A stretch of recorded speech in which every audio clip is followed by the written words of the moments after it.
Chercher, prévenir, informer, 3 missions au cœur de la Fondation Alzheimer. Ensemble, donnons un futur à notre mémoire. Bienvenue dans Mémoire vive, le podcast de la Fondation Alzheimer. Colère, culpabilité, peur ou encore tristesse, l'aidant se retrouve souvent au cœur d'une véritable tempête émotionnelle. Pourquoi cette charge est-elle si lourde et parfois si difficile à exprimer ? Inge Cantegrail, neuropsychologue et docteur en psychologie de l'Université Paris 8, met des mots sur ce vécu, décrypte les mécanismes psychologiques et propose des clés pour reconnaître, accepter et alléger le poids invisible de la charge émotionnelle.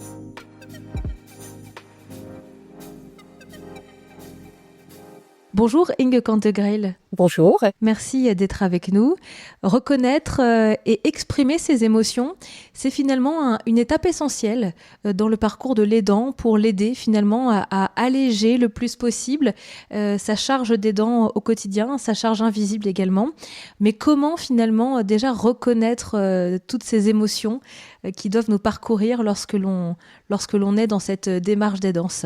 On devient aidant un peu par la force des choses.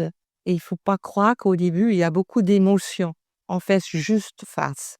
Et en fait, les choses, je dirais, commencent déjà avant l'annonce du diagnostic, où on est un peu angoissé parce qu'on a bien compris que son proche, voilà, il est en perte, il a quelques troubles de mémoire ou autres troubles. Et on va chercher un diagnostic. Et au moment du diagnostic, soit c'est une confirmation de ce qu'on savait, quelque part on le savait déjà, soit c'est vraiment un choc parce qu'on ne s'attendait pas à, ici on est dans le domaine des maladies neurodégénératives, donc on ne s'attendait pas à une pathologie aussi grave. Alors, mon expérience, c'est que la première réaction en général, une fois qu'on a bien écouté le médecin et le diagnostic, c'est puisque c'est comme ça, on va faire face. C'est une question de volonté. Tous les deux, moi et mon proche, on va y aller. On va faire le nécessaire. On n'est pas forcément dans la dépression, l'anxiété, la colère. Enfin, faut juste faire face. Et à ce moment-là, on se reconnaît pas comme aidant. Se reconnaître comme aidant, c'est beaucoup plus tard, en fait. On commence le parcours qui peut être très, très long et le proche qui est malade va perdre, progressivement, son autonomie et c'est là où que ça commence parce que la personne qui accompagne, donc ce que nous on appelle des proches aidants, va se rendre compte que le quotidien va devenir très difficile et qu'il y a de plus en plus de tâches qu'il ou elle doit faire. Et à certains moments, elle va se trouver dans une situation de multitasking avec une charge mentale de plus en plus importante. Et c'est à ce moment-là, en général, que l'aidant va se rendre compte que bah, il va pas bien. En fait, les gens se reconnaissent vraiment comme aidants au moment où ils rentrent en contact avec les professionnels qui vont essayer de les aider. Mais aussi longtemps qu'ils sont en vase clos avec leur malade, ils ne se reconnaissent pas comme aidants. C'est un peu dommage parce que aussi longtemps qu'on ne se reconnaît pas comme aidant, on ne va pas demander de l'aide parce qu'on pense que c'est naturel et qu'il faut faire face et que c'est comme ça. Et il y a un moment où n'arrive plus à faire face et on commence soi-même à être irritable parce qu'on commence à ressentir une charge qui devient de plus en plus lourde. Et cette charge, c'est à la fois un sentiment d'enfermement dans un rôle qu'on n'a pas choisi, dans l'espace, parce que souvent, il faut surveiller, il faut rester avec, avec son que ce soit son conjoint ou d'ailleurs des parents, n'importe la personne est malade, la personne qui est malade a besoin d'une présence au quotidien, de quelques heures au début et après ça devient, plus longtemps, heu, à son domicile. Donc on a l'impression que le temps personnel et l'espace dans lequel évolue sa vie commence à être limité.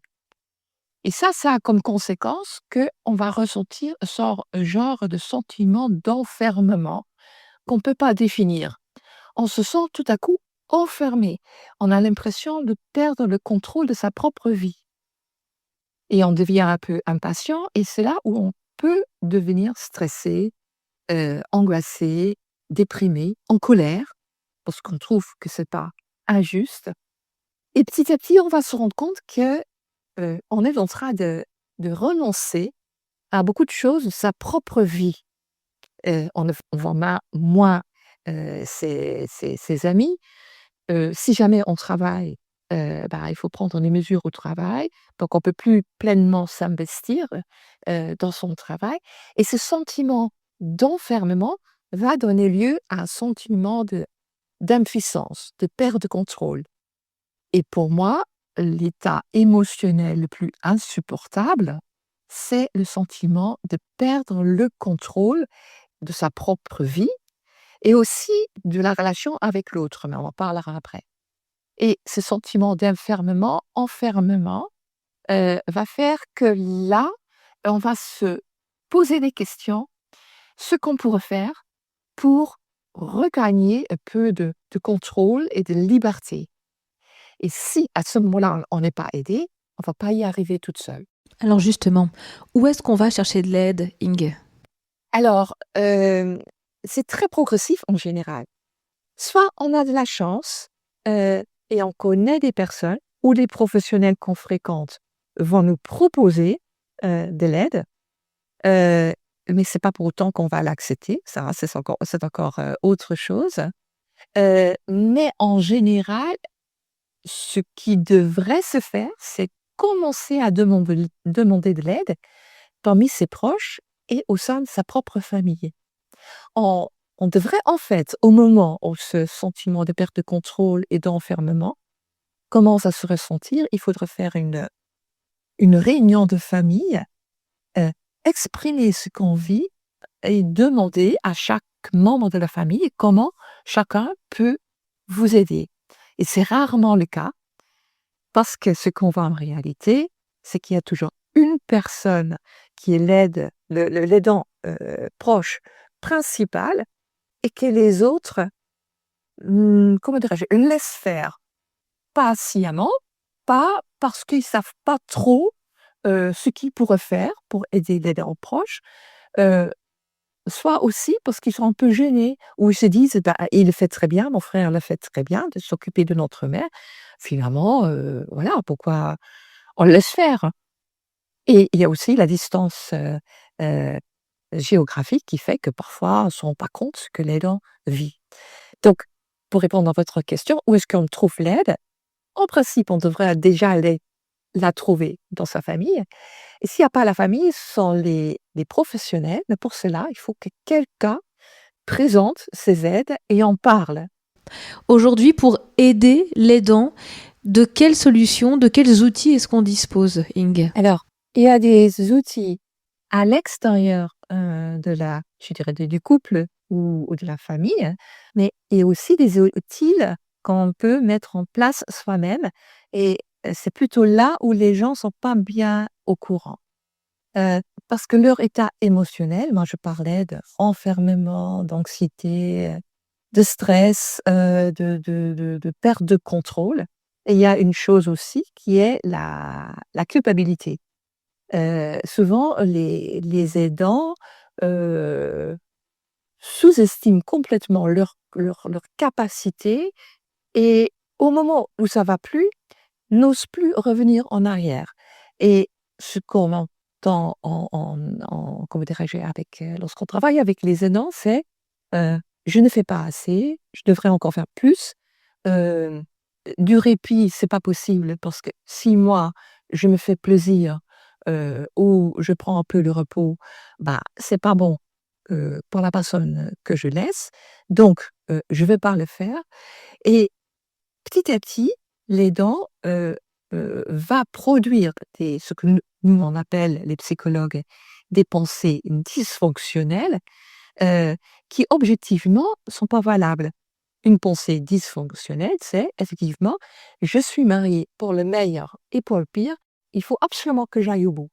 À l'extérieur, il y a beaucoup de dispositifs qui peuvent mettre en place, mais il faut les connaître.